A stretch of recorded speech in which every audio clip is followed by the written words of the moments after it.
সন্ধ্যার চায়ের সাথে বা শুধুই এরকম মুচমুচে ডিমের টেবিল হলে আর কিছু লাগে না। তো আজকে আমি এটাই বানিয়ে নিয়েছিলাম সন্ধ্যার টিফিনে, ডিমের টেবিল। তো আমি যেভাবে বানিয়েছি সেটাই আজকে তোমাদের সাথে শেয়ার করব।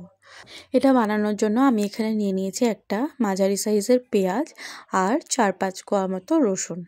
পেঁয়াজটা ভালোভাবে খোসা ছাড়িয়ে মাঝখান থেকে টুকরো করে নিয়েছি, রসুনগুলোরও খোসা ছাড়িয়ে নিয়েছি, আর নিয়েছি 2টো কাঁচা লঙ্কা। এবার একটা আমি চপারের মধ্যে মানে হ্যান্ড চপারের মধ্যে সবগুলো দিয়ে আর কুচিয়ে নেব। এখানে আমি রসুন কাঁচা লঙ্কা দিয়ে দিয়েছি আর পেঁয়াজটা একটু ছোট ছোট স্লাইস করে দিয়েছি, কারণ স্লাইস করে দিলে তাহলে কোচানোটা খুব ভালো হয়। তোমরা চাইলে এমনি ছুরি বা বটি দিয়েও কুচিয়ে নিতে পারো। আমি হ্যান্ড চপারটা ইউজ করি, এটা করলে কি হয় খুব তাড়াতাড়ি হয়ে যায়।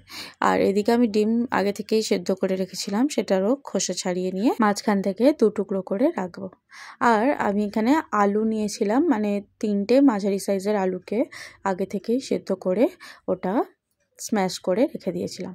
এবার ডিমগুলোর মধ্যে আমি কেটে রাখা ডিমগুলোর মধ্যে আমি নুন আর গোলমরিচ গুঁড়ো মাখিয়ে রাখলাম। অন্যদিকে একটা কড়াইতে সর্ষের তেল গরম হতে দেব অল্প পরিমাণ। তারপর তার মধ্যে দিয়ে দিলাম এখানে কুচিয়ে রাখা পেঁয়াজ, রসুন আর কাঁচা লঙ্কা দিয়ে বেশ খানিকক্ষণ নাড়াচাড়া করতে থাকবো। নাড়াচাড়া করতে করতে যখন বেশ একটু ভাজা ভাজা হয়ে আসবে, তখন তার মধ্যে আমি দিয়ে দিলাম ওই সেদ্ধ করে রাখা আলুটা। তারপর একটু নাড়াচাড়া করার পর এটার মধ্যে আমি দিয়ে দেব স্বাদ মতো নুন, একটু হলুদ গুঁড়ো, একটু কাশ্মীরি লঙ্কার গুঁড়ো। এখানে আমি ঝাল লঙ্কার গুঁড়ো আর দিইনি, কারণ আমি এখানে কাঁচা লঙ্কা দিয়েছি, তার জন্য দিয়ে দিলাম জিরের গুঁড়ো, ধনে গুঁড়ো, গোলমরিচ গুঁড়ো আর ভাজা মশলা গুঁড়ো। দেওয়ার পর খুব ভালোভাবে মিশিয়ে নিতে হবে, যাতে আর কি আলু সিদ্ধটার মধ্যে যেন সব মশলাগুলো পেঁয়াজগুলো ভালোভাবে লেগে যায়, মাখাটা যেন আর কি খুব ভালোভাবে হয়। চাইলে হাত দিয়েও মাখা যায়, তবে এরকমভাবে খুন্তির সাহায্যেও মাখিয়ে নেওয়া যেতে পারে।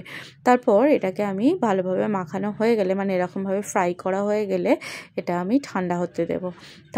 তারপর আলুটা যখন আলু এই মাখাটা যখন ঠান্ডা হয়ে যাবে, তখন আমি এটা রেডি করব ডিমের টেবিল বানানোর জন্য।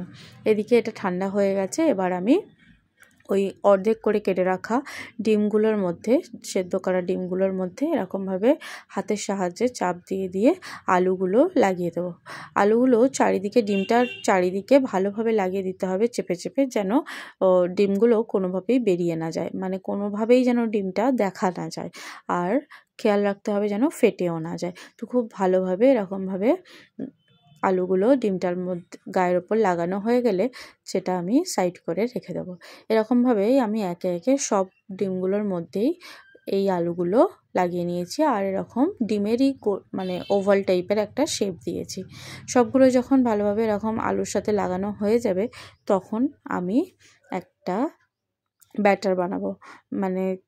এখানে আমি নিয়ে নিয়েছি কর্নফ্লাওয়ার 3 চামচ মতো নিয়েছি, আর তার মধ্যে মিশিয়ে দিয়েছি ওই 3-4 চামচ মতো জল দিয়ে সেটা ভালোভাবে মিশিয়ে নেব।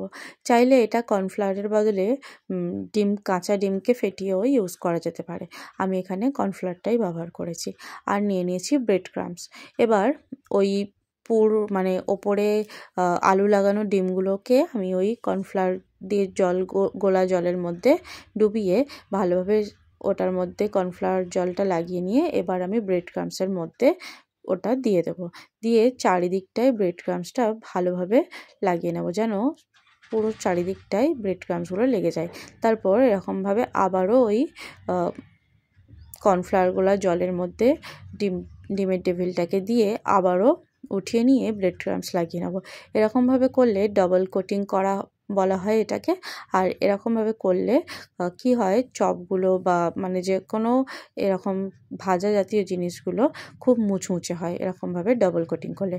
তো ওই সেম প্রসেসে আমি সবগুলো ডিমের টেবিলগুলোকেই এরকমভাবে ডবল কোটিং করে নিয়েছি ব্রেড ক্রাম্বস আর কর্নফ্লাওয়ার মেশানো জল দিয়ে। এখানে আমার 4টে ডিমের টেবিল তৈরি হয়েছে। এটাকে চাইলে সঙ্গে সঙ্গেও ভেজে নেওয়া যায়, আর না হলে কিছুক্ষণ ফ্রিজেও রেখে দেওয়া যেতে পারে, বা এটাকে ফ্রিজেও স্টোর করে রাখা যেতে পারে। আমি আধ ঘন্টা মতো ফ্রিজে এটাকে সেট হতে দিয়েছিলাম। তারপর গরম তেলের মধ্যে একে একে ভেজে নিয়েছি। সবগুলো একসাথে ভাজিনি, দুটো দুটো করে ভেজেছিলাম। আর যখন এটা ভাজতে হবে না, তখন গ্যাসের ফ্লেমটা অবশ্যই মিডিয়াম টু লো রাখতে হবে। হাই ফ্লেমে করে দিলে কী হবে, ওপরের ব্রেড ক্রাম্বসগুলো পুড়ে যাবে খুব তাড়াতাড়ি। তাই জন্য একটু সময় নিয়ে ধৈর্য ধরে আস্তে আস্তে ভাজতে হবে। এরকম যখন খুব সুন্দর কালার চলে আসবে, একটা ব্রাউনিশ কালার হয়ে যাবে, তখন আমি এটা তেল থেকে উঠিয়ে রেখে দেবো।